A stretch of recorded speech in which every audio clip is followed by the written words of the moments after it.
Assalamualaikum warahmatullahi wabarakatuh. Kita berjumpa lagi di mata kuliah Pengantar Teknologi Informasi dan Komunikasi untuk minggu keempat ya. Kita akan membahas mengenai New Digital Technologies. Oke, di sini ada dua pokok bahasan yang akan kita bahas pada materi kita kali ini. Yang pertama ada Big Data, kemudian yang kedua ada Artificial Intelligence atau kecerdasan buatan. Yang pertama, di sini saya akan menjelaskan mengenai apa itu Big Data ya. Jadi, banyak perdebatan yang signifikan tentang apa itu Big Data dan juga keterampilan apa yang memang diperlukan untuk penggunaannya secara optimal. Jadi, ketersediaan sumber data baru dan juga peluang analisis yang lebih kompleks telah menciptakan kebutuhan untuk memikirkan kembali arsitektur data yang ada. Jadi gini, perdebatan tentang big data itu muncul karena konsep ini bukan sekedar data dalam jumlah yang besar ya, tetapi mencakup perubahan besar dalam cara data dikumpulkan, kemudian disimpan maupun diproses ya, bahkan dimanfaatkan untuk pengambilan sebuah keputusan. Nah, big data di sini eh, bukan hanya soal data yang banyak gitu ya, tapi juga bagaimana data tersebut diolah agar bisa mempunyai nilai. Makanya di sini dijelaskan big data itu data dalam skala besar dan juga kompleks yang membutuhkan teknologi serta metode analisis khusus agar bisa diubah menjadi informasi yang berguna untuk pengambilan sebuah keputusan. Data dalam skala besar ataupun kompleks di sini bisa kita artikan adalah jumlah data yang memang sangat besar ya, misalnya data jutaan transaksi ataupun data pengguna dan lain sebagainya. Nah, bentuknya pun juga beragam, bisa berupa teks, bisa berupa gambar, bisa berupa video, bahkan log dari sistem gitu. Kemudian di sini dijelaskan juga bahwa big data ini membutuhkan suatu teknologi yang khusus atau metode analisis yang khusus. Jadi karena data itu terlalu besar ya ataupun rumit gitu, tidak bisa diolah dengan cara biasa dengan misalnya Excel secara sederhana gitu ya. Nah, itu tidak bisa. Maka di sini dibutuhkan suatu sistem penyimpanan yang besar atau cold storage gitu ya, atau bahkan teknologi pemrosesan seperti komputasi yang memang sudah terdistribusi dan juga memerlukan tools-tools secara khusus gitu untuk menangani data besar bahkan secara cepat. Kemudian di sini juga dikatakan untuk suatu pengambilan keputusan gitu ya. Maka informasi dari big data ini bisa digunakan untuk membantu keputusan yang lebih tepat. Misalnya perusahaan menentukan strategi pemasaran ataupun bisa juga bank gitu ya untuk mendeteksi transaksi yang mencurigakan. Bisa juga kalau di bidang e-commerce ya bisa memberikan suatu rekomendasi produk seperti itu. Nah, ini arti dari big data.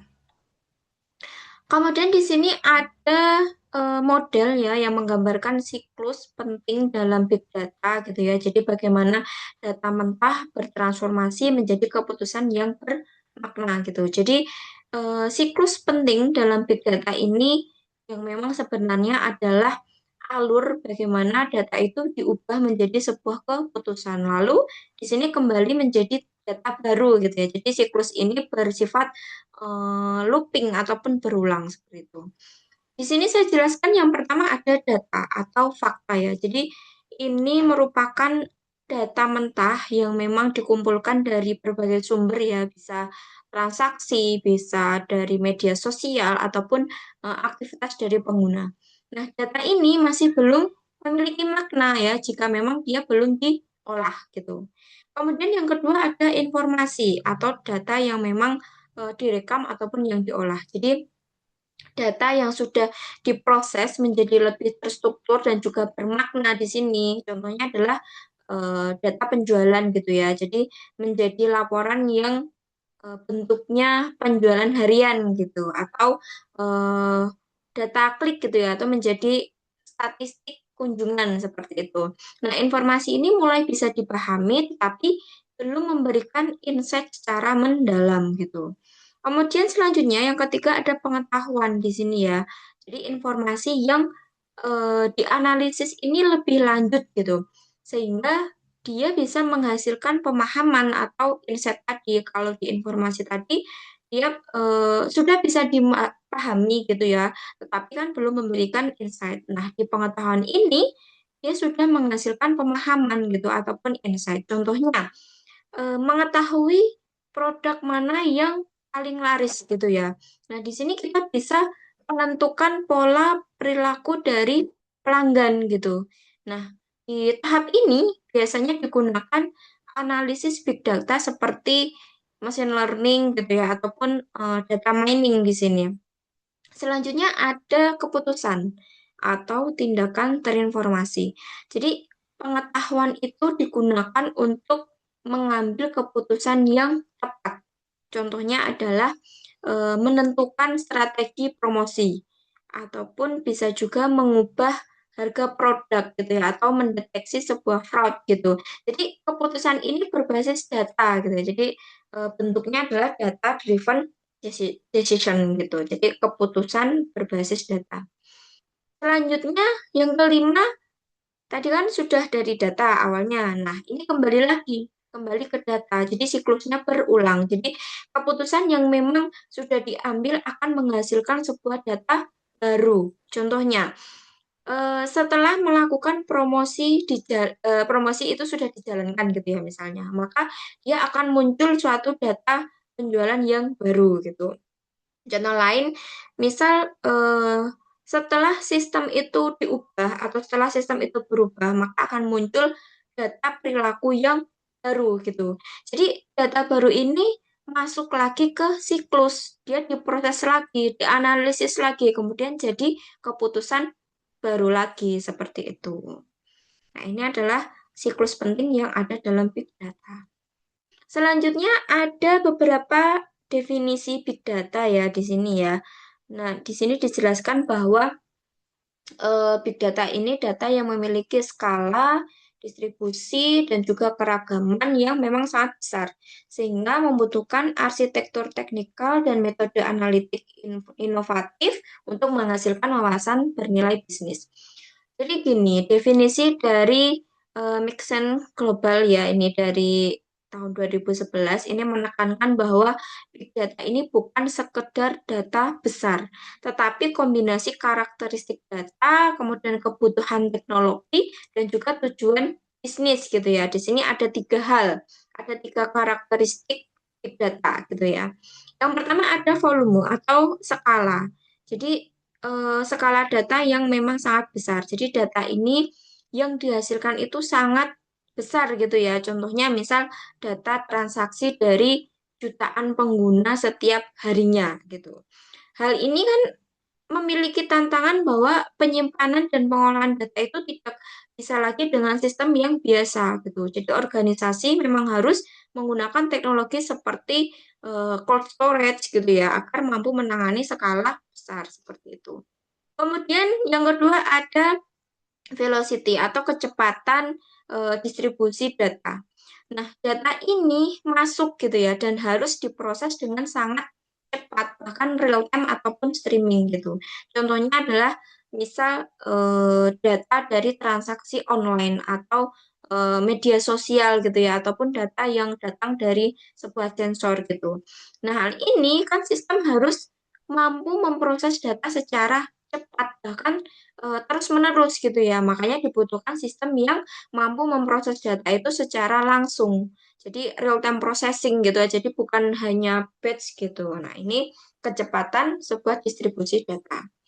Kemudian ada variety atau keragaman. Jadi keragaman format data gitu ya.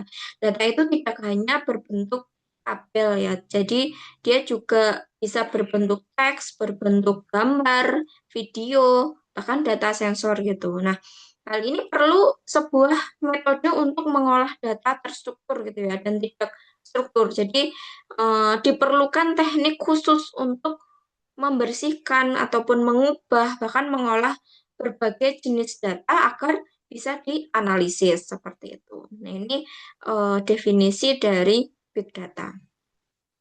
Selanjutnya ada kecerdasan buatan ya di sini.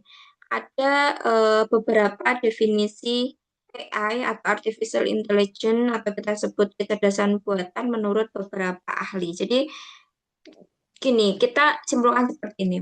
Kecerdasan buatan atau AI itu suatu bidang yang berusaha membuat komputer bisa berpikir ataupun bertindak seperti manusia gitu ya. Jadi AI itu adalah sebuah cabang ilmu komputer yang fokus pada pembuatan sistem ya atau program yang bisa melakukan tugas ya yang biasanya membutuhkan kecerdasan manusia seperti di sini bisa mengenali wajah, kemudian memahami bahasa, kemudian mengambil sebuah keputusan, bahkan bisa belajar dari pengalaman gitu ya.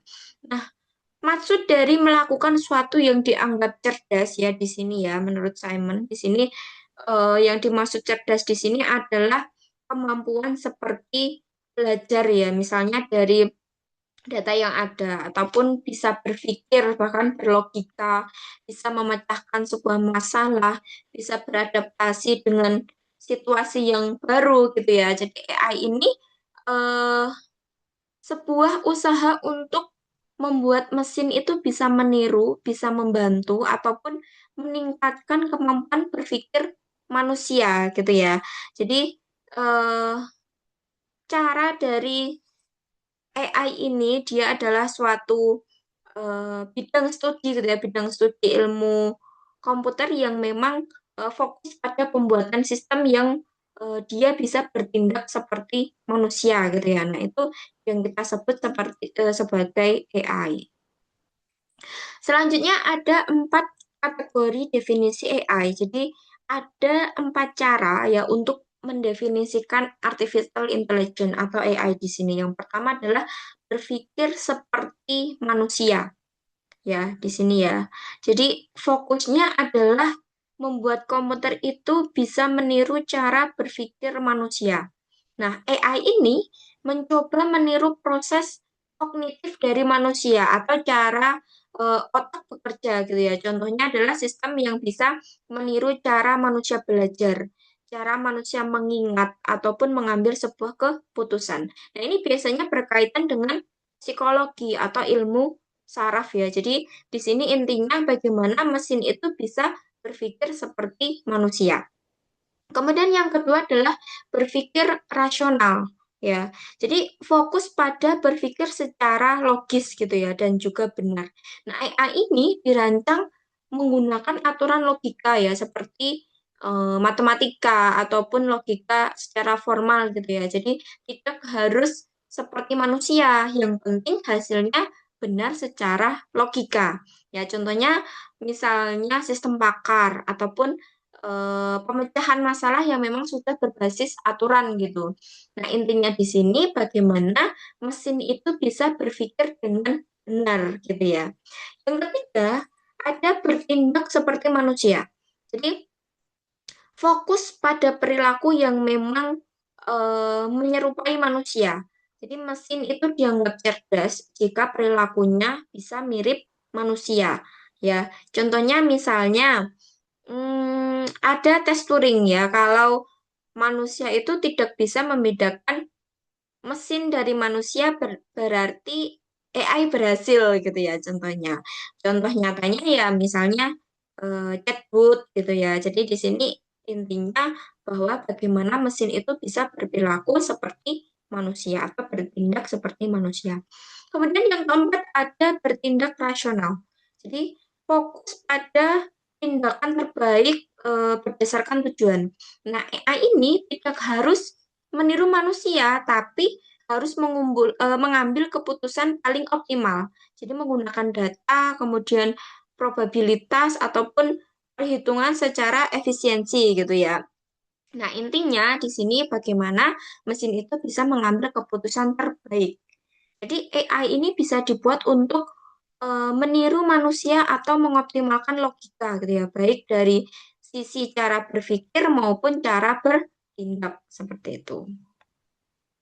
Oke, selanjutnya ada sudut pandang AI. Ya, di sini ya ada 4 hal. Jadi sudut pandang AI ini cara berbeda dalam memahami apa itu artificial intelligence ya, tergantung dari bidangnya atau perspektifnya gitu ya.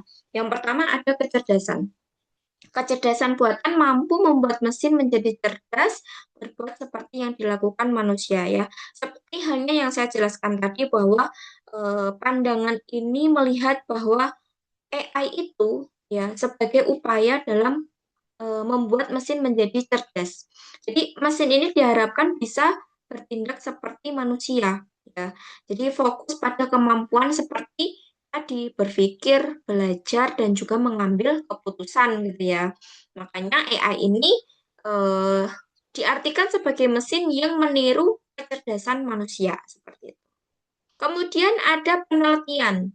AI adalah studi bagaimana membuat komputer dapat melakukan sesuatu sebaik yang dilakukan manusia.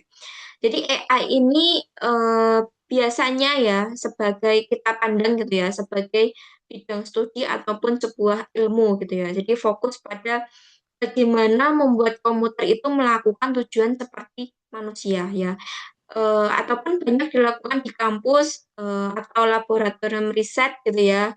Nah, ini menggabungkan sebuah ilmu komputer, matematika, bahkan psikologi gitu. Jadi AI ini bisa kita artikan bahwa bidang ilmu yang memang dipelajari dan juga dikembangkan gitu. Kemudian yang ketiga dari sisi bisnis. AI adalah kumpulan peralatan yang sangat powerful dan metodologis dalam menyelesaikan masalah bisnis. Jadi di sini AI ini kita lihat sebagai alat ya, alat untuk menyelesaikan sebuah masalah yang nyata gitu. Jadi digunakan untuk meningkatkan efisiensi bahkan keuntungan gitu ya. Kemudian juga membantu pengambilan sebuah keputusan berbasis data. Contohnya adalah misal rekomendasi sebuah produk ataupun bisa untuk menganalisis pelanggan gitu ya atau otomatisasi layanan gitu ya. Jadi AI ini bisa kita artikan bahwa dia sebagai alat powerful untuk membantu di bidang bisnis seperti itu.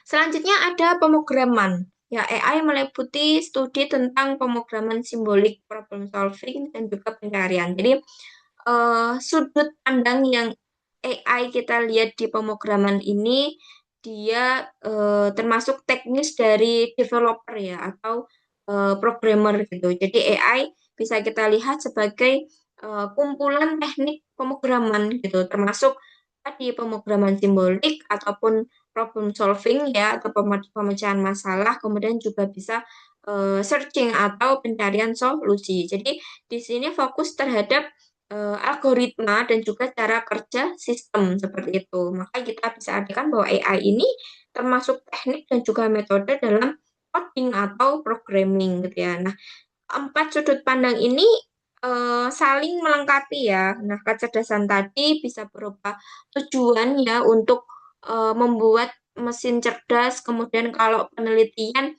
ilmu yang memang mempelajari gitu ya. Kemudian kalau di bisnis penerapannya bisa di dunia nyata gitu. Kalau pemrograman ya bagaimana cara membangun sebuah sistemnya gitu ya. Jadi AI ini bukan cuma satu hal saja, tapi bisa dilihat sebagai ilmu, bisa dilihat sebagai teknologi, alat bisnis, dan juga teknik pemrograman sekaligus seperti itu. Oke, selanjutnya pada penerapan AI di berbagai industri. Oke, di sini saya beri gambaran bagaimana AI itu benar-benar bekerja di setiap industri, begitu ya. Yang pertama ada di kesehatan. Nah, AI membantu diagnosis lebih cepat, analisis citra medis, kemudian pemantauan pasien secara real time. Jadi, dalam bidang ini, artificial intelligence atau AI banyak memakai teknik machine learning ya dan juga computer vision. Jadi cara kerjanya adalah misalnya ada sebuah data gambar medis ya, X-ray ataupun CT scan bisa juga MRI. Nah, itu datanya dari situ. Kemudian AI nanti akan dilatih untuk mengenali pola penyakit dari ribuan data yang ada. Nah, maka sebuah model nanti akan belajar membedakan mana yang normal, mana yang tidak normal gitu ya. Jadi hal ini sangat berdampak gitu ya di kesehatan karena bisa membuat diagnosis itu lebih cepat dan juga bisa mengurangi human error di bidang kesehatan. Kalau di bidang keuangan, AI digunakan untuk deteksi penipuan, penilaian risiko, otomatisasi layanan pelanggan, dan juga analisis pasar. Jadi AI di sini berfokus pada sebuah analisis data dan juga prediksi ya. Caranya adalah atau contohnya adalah misalnya menggunakan data transaksi dalam jumlah yang besar gitu ya. Maka nanti AI ini bisa mencari pola yang tidak biasa. Contohnya, misal untuk deteksi fraud gitu ya. Nah, AI itu bisa belajar pola transaksi dari pengguna gitu ya secara normal. Nah, jika ada transaksi yang aneh gitu ya, contohnya di lokasi yang berbeda, kemudian jumlahnya juga yang berbeda, maka akan langsung ditandai oleh AI ini. Makanya dalam bidang keuangan ini keamanan bisa jadi lebih meningkat, kemudian keputusan juga lebih akurat.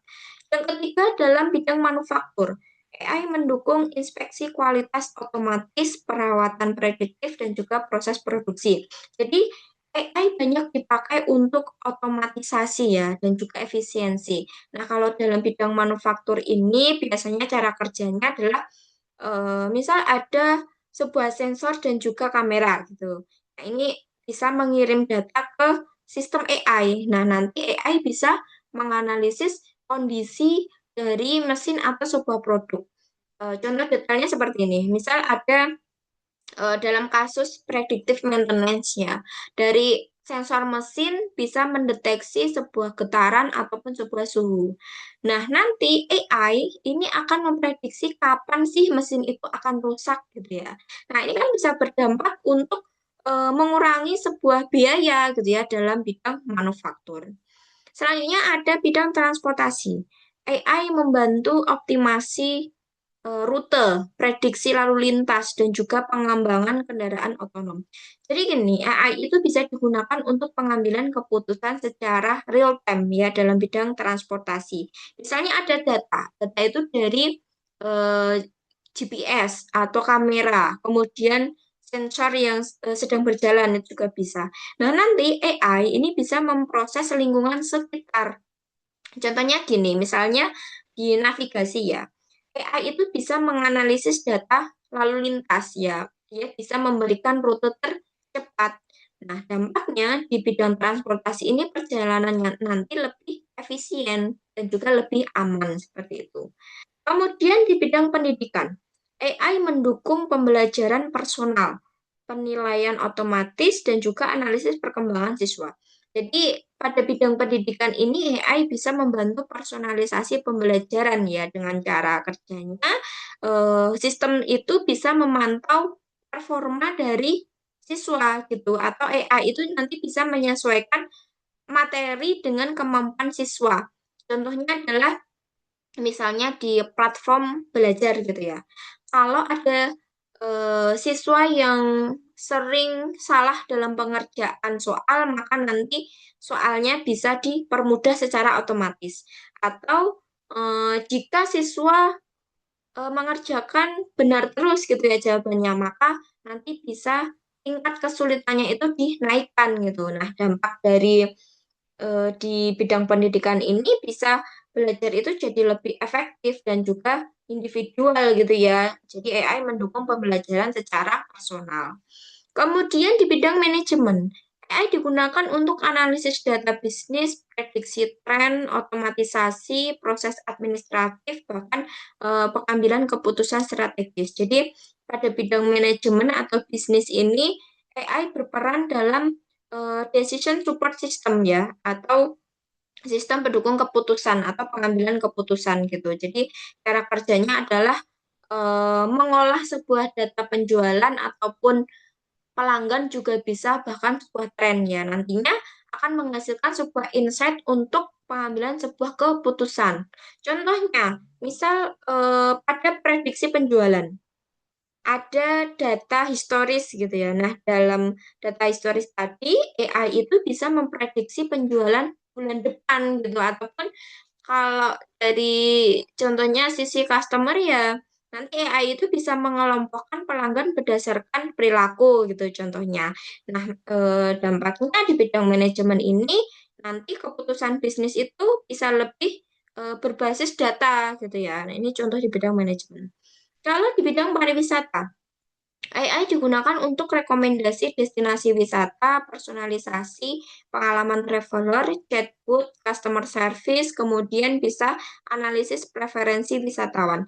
Jadi gini, dalam bidang pariwisata itu AI berfokus pada pengalaman pengguna ya atau user experience. Cara kerjanya adalah bisa mengumpulkan data preferensi pengguna. Kemudian juga bisa memberikan rekomendasi secara personal gitu ya. Contohnya adalah misalnya rekomendasi hotel atau tempat wisata gitu ya. Kalau di bidang pariwisata. Nah, berdasarkan riwayat dari pencarian ya ataupun sebuah minat gitu ya. Kemudian bisa juga chatbot travel misalnya. Kalau tadi rekomendasi hotel ya bisa berdasarkan riwayat pencarian ataupun minat. Kalau chatbot travel bisa menjawab pertanyaan 24/7 gitu secara otomatis ataupun real time. Jadi AI ini bisa membuat pengalaman wisata itu lebih nyaman dan juga lebih profesional. Nah, ini adalah penerapan AI di berbagai industri. Oke, ini materi kita di minggu keempat yaitu tentang Big Data dan juga AI. Oke, saya cukupkan dari saya. Assalamualaikum warahmatullahi wabarakatuh.